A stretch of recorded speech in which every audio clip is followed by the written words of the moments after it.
Ce premier débat télévisé est très attendu. Il aura lieu au Centre national de la Constitution à Philadelphie, grande métropole de Pennsylvanie dans l'Est des États-Unis. Le choix de cet État est très symbolique. La Pennsylvanie fait partie des swing states, ces États qui peuvent basculer du côté de Donald Trump ou de Kamala Harris. Si l'on se fie au dernier sondage, les deux candidats sont au coude à coude, donc ces États vont être cruciaux pour déterminer le vainqueur de l'élection. Sur 538 électeurs présidentiels, la Pennsylvanie n'en désigne que 19, soit un très faible nombre, mais ces 19 vont avoir une importance capitale pour départager les candidats. Trump et Harris vont débattre pendant 90 minutes, avec 2 pauses publicitaires, dans une salle sans public. Comment le format de l'émission a-t-il été négocié par les équipes des candidats? Rien n'est laissé au hasard, ces joutes sont très préparées. Tous les débats présidentiels font l'objet d'une négociation serrée entre les équipes. Pour celui-ci, les conditions sont très sévères. Il a été décidé de faire sans public afin d'éviter les manifestations partisanes en faveur de l'un ou de l'autre.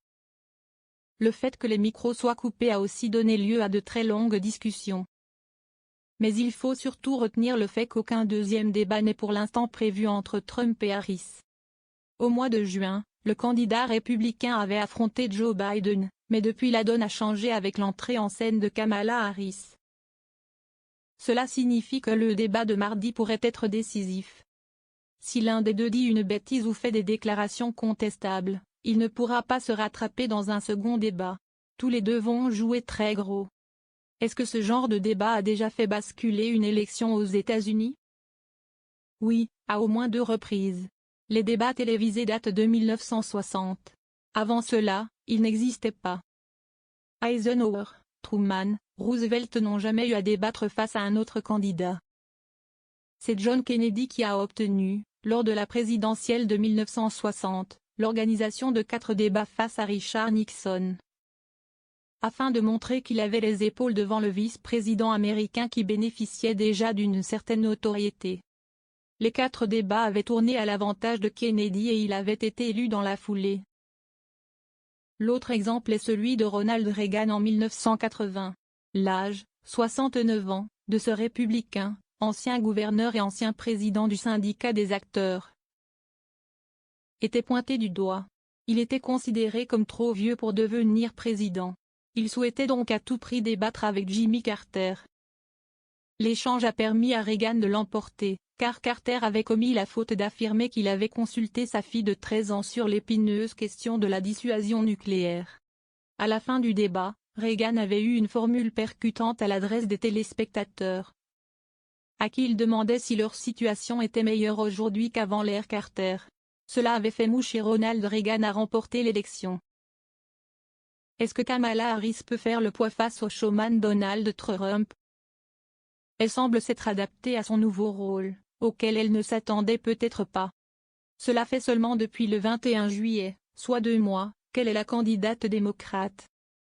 Elle a sillonné les États, est allée d'une ville à l'autre, elle essaye de rattraper le temps perdu. Comment résistera-t-elle à Donald Trump? Est-ce qu'elle va se montrer distante, calme, face à un candidat qui partira dans tous les sens? Ou est-ce qu'elle va recevoir des coups dont elle ne pourra pas se relever? C'est un débat à qui tout double, pour l'un comme pour l'autre. Trump ne va pas y aller avec des gants. Quelles seront les prochaines échéances pour les 2 candidats? On l'oublie souvent en France, mais les élections américaines se déroulent sur plusieurs semaines. La date ultime est le 5 novembre, mais des États commencent à accepter le vote dès la mi-septembre. On peut voter par correspondance ou par mail, pour des raisons diverses. Aujourd'hui, la plupart des Américains ont déjà fait leur choix. Combien reste-t-il d'indécis? Il y a une quinzaine de jours, il y en avait 15% selon les sondages. Aujourd'hui, il n'y en aurait plus que 6%. Tous les autres électeurs ont déjà fait leur choix. Ceux qui ne l'ont pas encore fait ne savent pas encore quel candidat leur convient le mieux, ou ont tout simplement décidé de ne pas voter. Le taux d'abstention reste élevé aux États-Unis, même pour un scrutin présidentiel. En général, on oscille autour de 20 à 25% d'abstention. Beaucoup d'Américains ne sont pas intéressés par cette élection. Par ailleurs, Il ne faut pas oublier qu'au même moment on vote aussi pour le Congrès, les 435 membres de la Chambre des représentants et 34 sénateurs sur 100 sont renouvelés au mois de novembre. Le bulletin de vote est donc très long à remplir pour les Américains, ce qui peut aussi expliquer le fait que certains rechignent à exercer leur droit de vote.